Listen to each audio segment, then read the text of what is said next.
bersyukur sebab Kau setia. Ku memuji-Mu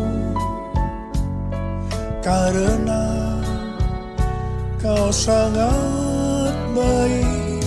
Mulialah nama-Mu, ku tinggikan, ku agungkan selama hidupku. Selama hidupku, selama hidupku. Shalom semuanya. Tema khotbah untuk bulan Maret 2026 ini adalah wajib hidup sama seperti Kristus telah hidup. Tahun 2026 adalah tahun amanat agung. The year of the Great Commission. Ayat emasnya diambil dari Matius 28 ayat 18 sampai 20 dan Matius 24 ayat 14. Istilah amanat agung dipopulerkan oleh Hudson Taylor, seorang misionaris kedaulatan Cina pada abad ke-19. Hudson Taylor terkenal dengan kutipannya, amanat agung bukanlah sebuah pilihan untuk dipertimbangkan, melainkan sebuah perintah untuk ditaati. Yang dimaksud dengan amanat bukan sekedar perintah, tetapi suatu perintah pengutusan yang diperlengkapi dengan kuasa dan otoritas ilahi, sesuai dengan perkataan Yesus dalam Matius 28 ayat 18 dan 19. Kepadaku telah diberikan segala kuasa di sorga dan di bumi. Karena itu pergilah, jadikan semua bangsa muridku. Setiap kali kita berbicara tentang amanat agung, kita diingatkan tentang hal-hal sebagai berikut. Sesuai dengan Roma 8 ayat 29, maka kita sebagai orang-orang pilihan Tuhan sudah ditentukannya dari semula untuk menjadi serupa dengan gambar Yesus. Artinya, kita harus menjadi murid Yesus. Jadi goal kita sebagai orang percaya adalah menjadi murid Yesus. Siapa yang dimaksudkan dengan murid Yesus? Sesuai dengan 1 Yohanes 2 ayat 6, murid Yesus adalah mereka yang hidupnya sama seperti Kristus telah hidup. Kalau kita hidup sama seperti Kristus telah hidup, maka kita akan menjadi serupa dengan gambarnya. Artinya kita menjadi murid Yesus. Tugas utama dari murid Yesus sesuai dengan Matius 28 ayat 18 sampai dengan 20 adalah menjadikan orang lain menjadi murid Yesus. Ini adalah amanat agung Tuhan Yesus. Jadi tugas utama dari murid Yesus tanpa memandang profesinya adalah menyelesaikan amanat agung. Untuk bisa menyelesaikan amanat agung, tidak bisa dengan kekuatan sendiri, tetapi harus dengan kuasa Roh Kudus. Hari-hari ini kita berada di era Pentakosta ketiga. Pentakosta ketiga akan memberikan kepada kita kuasa untuk menyelesaikan amanat agung. Target untuk menyelesaikan amanat agung adalah tahun 2033. Untuk menyelesaikan amanat agung sampai dengan tahun 2033 harus dengan metode Yesus. Sebagai murid-muridnya yang menerima amanat agung dari Tuhan Yesus, kita harus belajar cara Yesus melakukannya. Sehingga kita bisa menjangkau dunia dalam 7 tahun ke depan sampai tahun 2033. Pada General Assembly yang ke-14 dari World Evangelical Alliance di Korea Selatan tanggal 27 sampai dengan 31 Oktober 2025 yang lalu. Temanya adalah The Gospel for Everyone by 2033. Di sini Rick Warren menyampaikan tentang metode Yesus untuk menyelesaikan amanat agung yang berlaku di mana saja dan kapan saja. Metode ini disingkat dengan PEACE. P, pass on the good news. Sampaikan kabar baik, Injil kepada orang lain. E, equip disciples.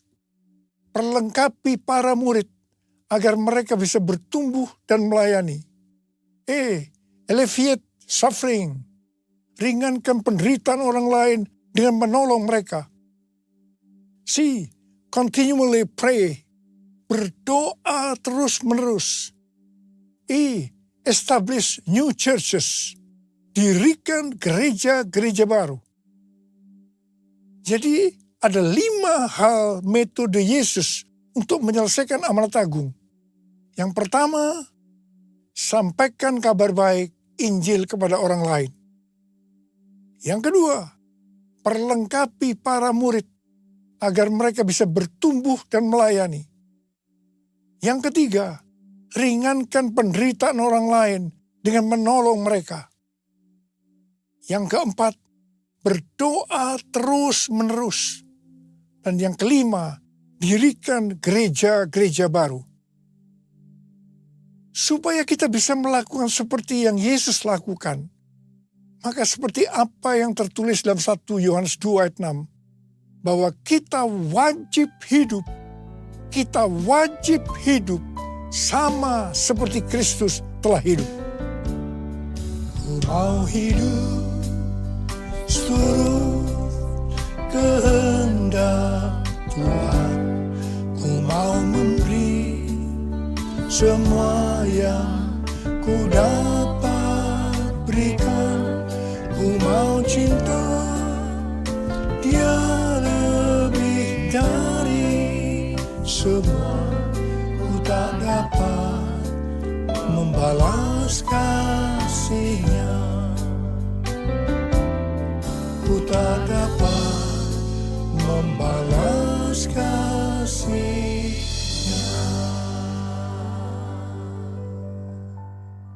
Hal-hal yang dilakukan Tuhan Yesus pada waktu Dia berada dalam dunia ini adalah sebagai berikut. Yang pertama, Tuhan Yesus mengajar kita bahwa segala sesuatu harus dimulai dengan doa.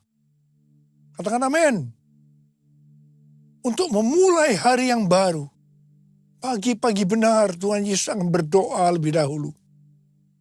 Tuhan Yesus berkata, apa yang Dia katakan, apa yang Dia lakukan, semua itu berasal dari Bapa. Yang berarti apa yang Tuhan Yesus katakan dan apa yang Tuhan Yesus lakukan, semua berasal dari doa, hubungan yang intim dengan Bapa.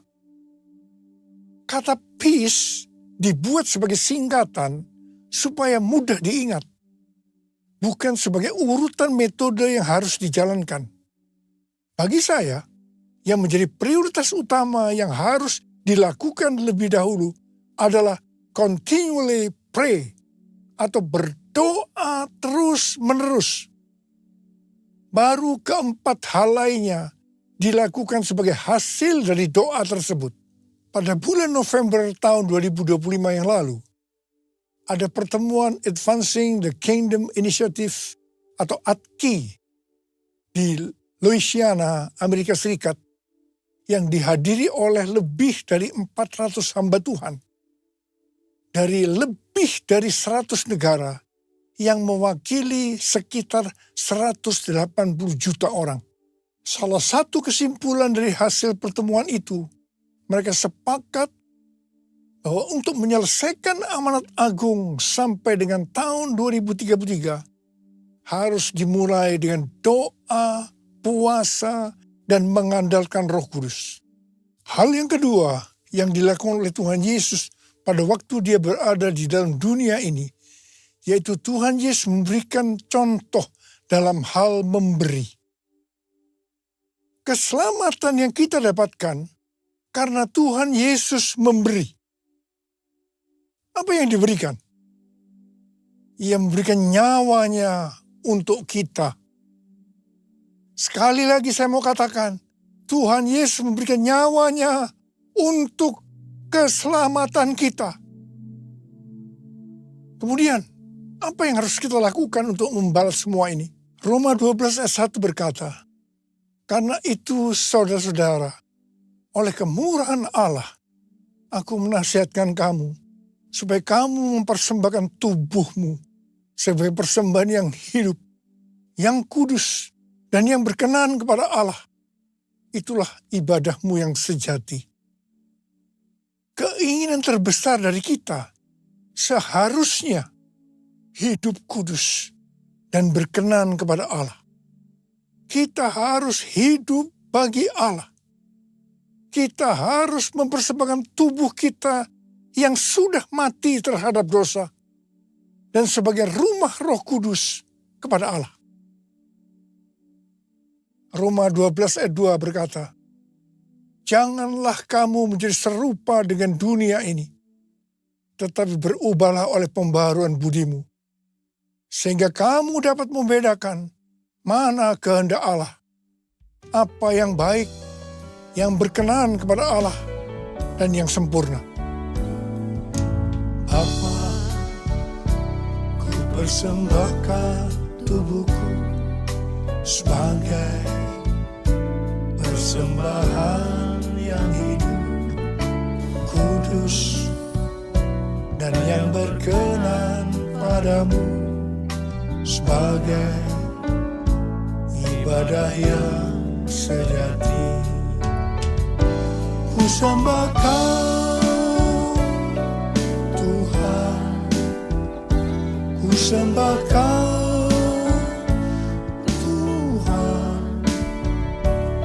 serahkan hidupku kepadamu untuk kemuliaan nama-Mu, untuk kemuliaan nama-Mu.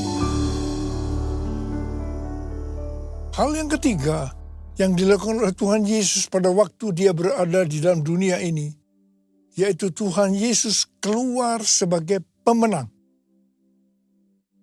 Pesan Tuhan Yesus kepada 7 gereja dalam Wahyu pasal 2 dan 3 yang berarti pesan untuk gereja masa kini adalah siapa bertelinga, hendaklah ia mendengarkan apa yang dikatakan Roh Kudus kepada jemaat-jemaat.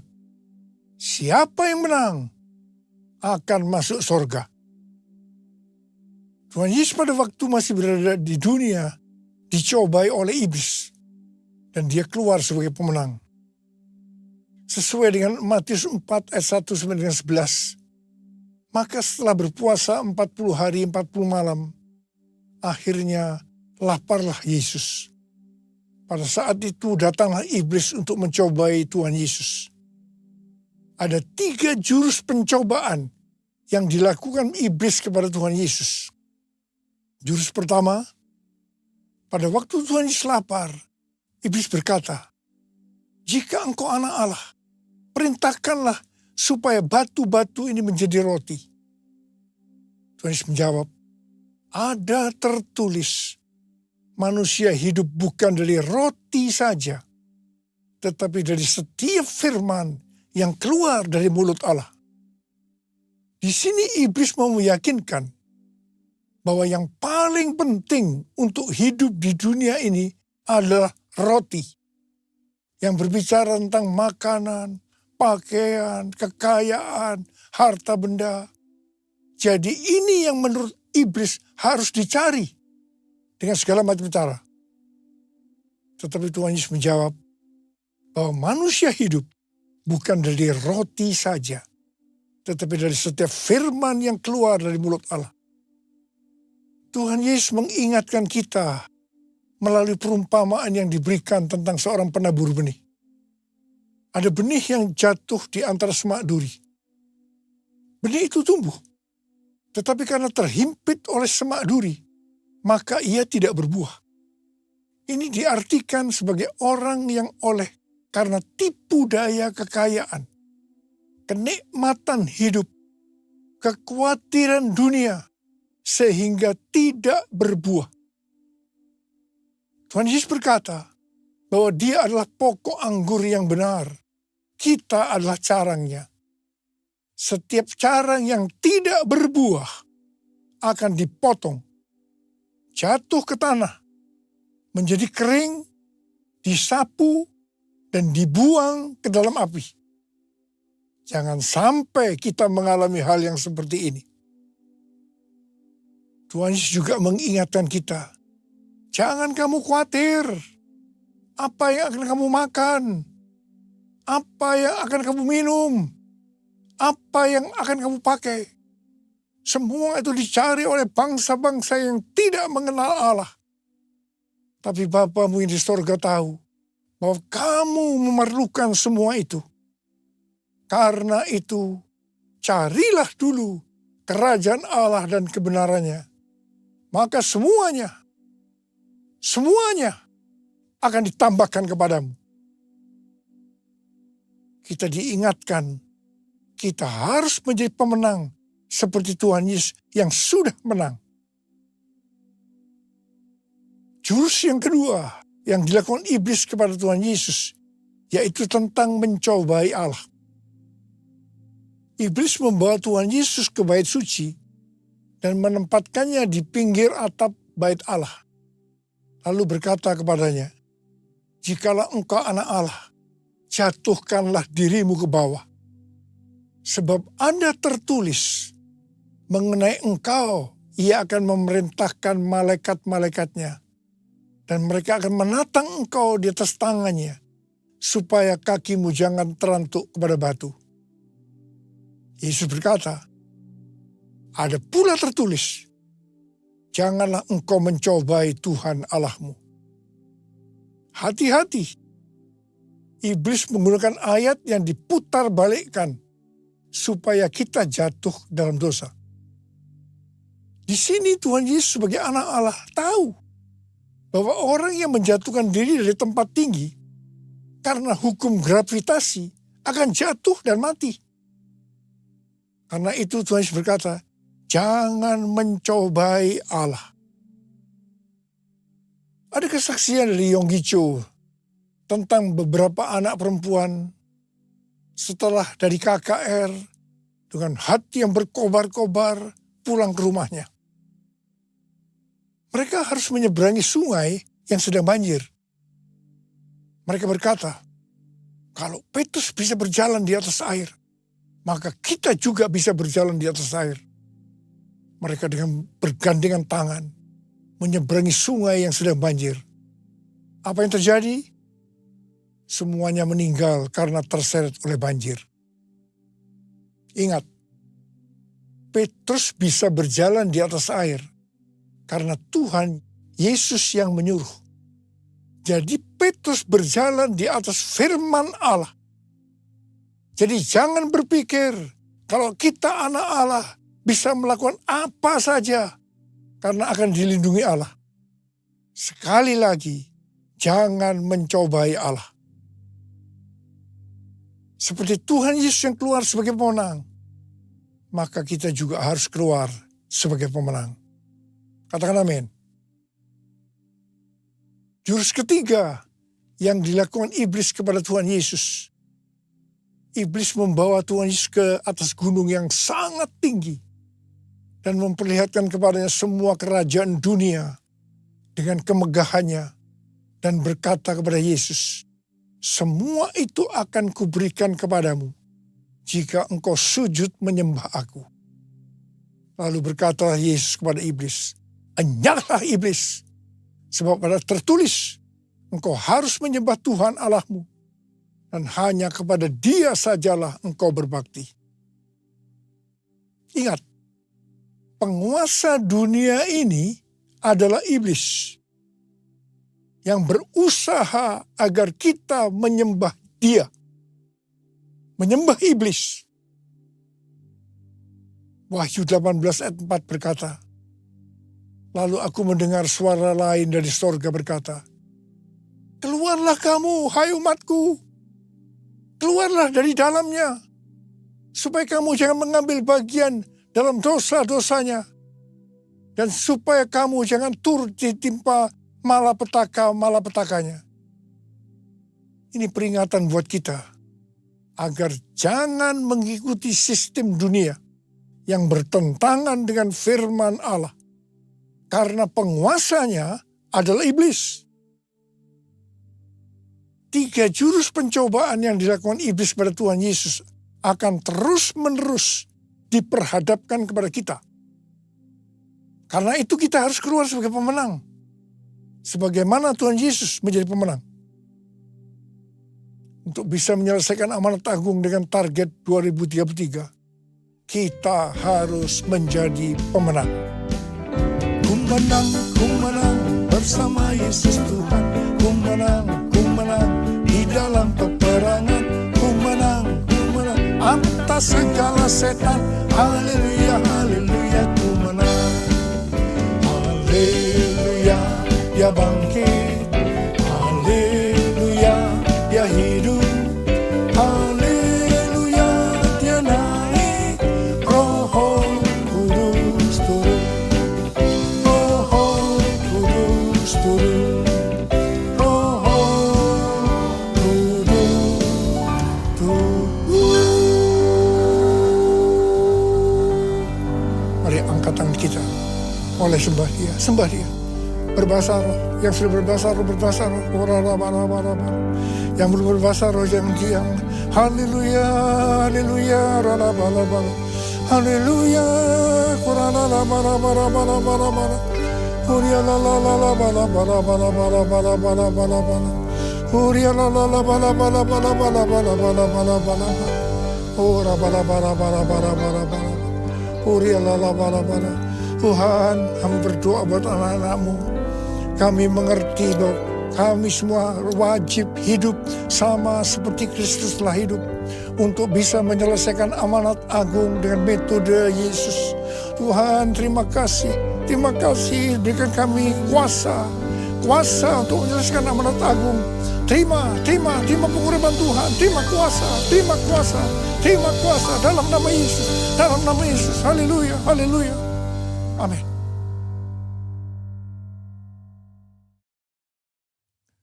Mari kita akan masuk dalam perjamuan kudus.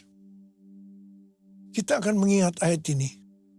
Sebab setiap kali kamu makan roti ini dan minum cawan ini, kamu memberitakan kematian Tuhan sampai Ia datang. Perjamuan kudus adalah perjamuan Tuhan Yesus sendiri. Setiap kali kita masuk dalam perjamuan kudus, Tuhan Yesus selalu berkata, biarlah ini menjadi peringatan akan aku. Karena itu mari tundukkan kepala. Arahkan hati kita kepada kebaikan Tuhan. Supaya kita lebih mengasihi Tuhan Yesus. Kita lebih mengasihi satu dengan lain. Bapa, siapa kami sebelum kami mengenal Engkau? Kami semua orang berdosa. Upah dosa adalah maut, mati. Tapi Engkau yang tidak berdosa telah dijadikan dosa oleh karena kami. Engkau harus turun dari sorga mulia. Mati ganti kami dengan penderitaan yang luar biasa. Sungguh kalau kamu pikirkan betapa baiknya Engkau ya Aba. Itu Engkau ya Aba. Engkau jadikan kami sebagai anak-anak-Mu. Engkau berkati, Engkau tuntun, Engkau bela, Engkau lindungi kami. Engkau tegur juga kalau kami salah. Ya Bapa, terima kasih. Hari ini Engkau akan memberkati kami melalui perjamuan kudus. Tuhan Yesus akan memberkati kita melalui perjamuan kudus ini. Tapi Tuhan mau kita makan dan minum dengan cara yang benar. Karena itu sekarang masing-masing introspeksi. Lihat keadaan dirimu masing-masing. Jangan menyimpan dosa. Kalau ada dosa yang Tuhan ingatkan, kita harus selesaikan. Langsung minta ampun. Ampuni saya Tuhan. Ampuni Tuhan. Ampuni. Apa? Kau melihat anak-anak-Mu yang sedang menyelesaikan segala sesuatunya dengan Tuhan. Layak akan kami untuk masuk dalam perjamuan kudus. Yesus. Kami akan masuk dalam perjamuan kudus dengan hati dan ucapan syukur. Dalam nama Yesus kami berdoa. Amin. Mari, angkat roti di tangan kanan kita tinggi-tinggi. Sebab apa yang telah kuteruskan kepadamu telah aku terima dari Tuhan. Yaitu bahwa Tuhan Yesus pada malam waktu diserahkan mengambil roti. Dan sesudah itu yang mengucap syukur atasnya. Ia memecah-mecahkannya dan berkata, inilah tubuhku yang diserahkan bagi kamu. Perbuatlah ini menjadi peringatan akan aku. Sudah dikasih Tuhan. Bukankah roti yang kita pecah-pecahkan ini adalah persekutuan kita dengan tubuh Kristus. Mari kita makan dalam nama Yesus.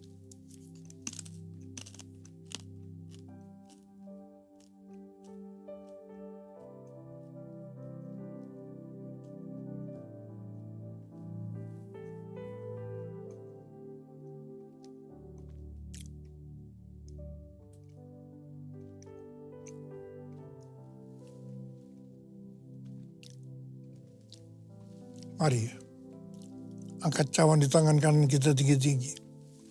Demikian juga ia mengambil cawan sesudah makan lalu berkata, cawan ini adalah perjanjian baru yang dimeteraikan oleh darahku. Perbuatlah ini setiap kali kamu meminumnya menjadi peringatan akan aku.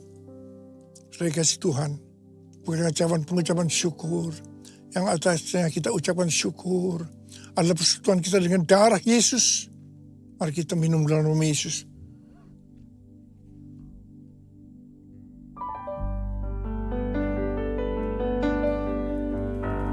Ucapkan syukur dan terima kasih dengan suara. Jangan diam. Terima kasih Tuhan. Terima kasih Tuhan. Terima kasih ya Tuhan. Terima kasih ya Tuhan. Bala.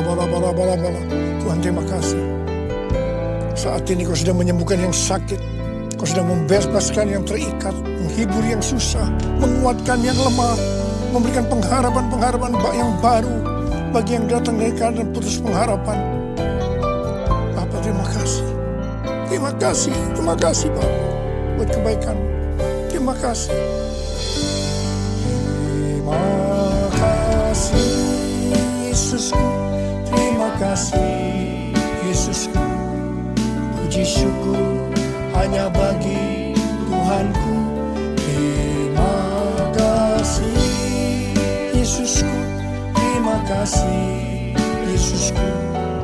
Puji syukur hanya bagi Tuhanku. Terima kasih Tuhan. Terima kasih Yesusku. Terima kasih Yesusku.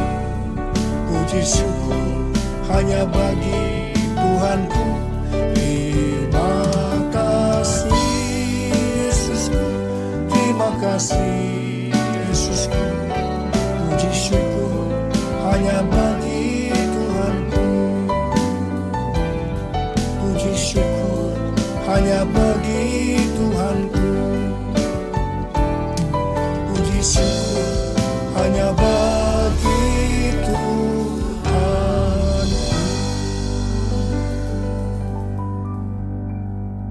Sekarang terimalah berkat Tuhan. Kasih karunia berlimpah-limpah daripada Allah Bapa dalam Anak yang tunggal Yesus Kristus.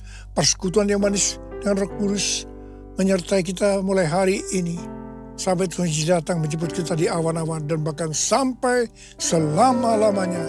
Yang percaya bersama-sama katakan amin.